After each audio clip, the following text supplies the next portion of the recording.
कुछ बड़े नेताओं का है जो सोचते हैं कि कुछ लोगों को बर्खास्त कर उनकी जगह दूसरों को नियुक्त कर देने का अधिकार ही जनवाद है। पार्टी पहली तरह के जनवाद के पक्ष में खड़ी होगी और इसे लॉ अनुशासन द्वारा लागू करेगी, यानी मजदूरों के जनवाद के लिए खड़ा होगी।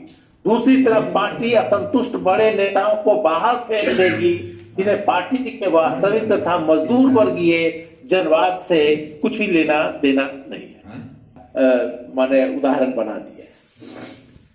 इसी बात को आगे करते हुए एक और कोटेशन उन्होंने डाला है जो कि बहुत महत्वपूर्ण है।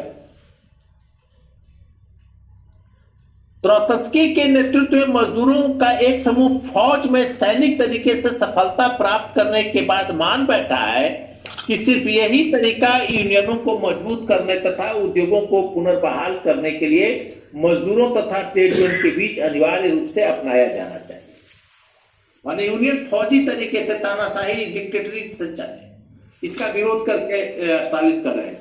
लेकिन यह ग्रुप भूल जाता है कि फौज तथा मजदूर दो अलग अलग क्षेत्र हैं। फौज के विपरीत मजदूर वर्ग एक समरूप सामाजिक संरचना है जिसकी आर्थिक संरचना ही इसे समाजवाद की तरफ ले जाती है।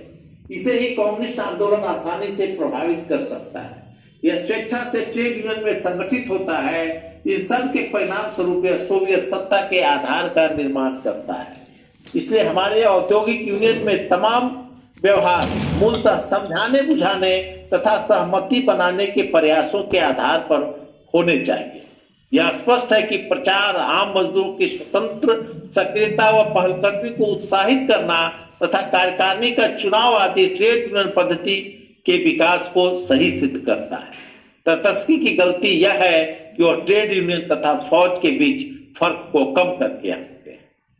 तो साथी, ये जो तरीके पर स्टालिन ने बताया है, आप स्टालिन को पढ़ेंगे तो कैसे जनवादी तरीके से यूनियन चलाया जाता है, मजदूरों का संगठन चलाया जाता है, इसका भी वो रास्ता बताते हैं और जनवाद के तरीके को उन्होंने स्थापित करने का रास्ता हमको बताया है।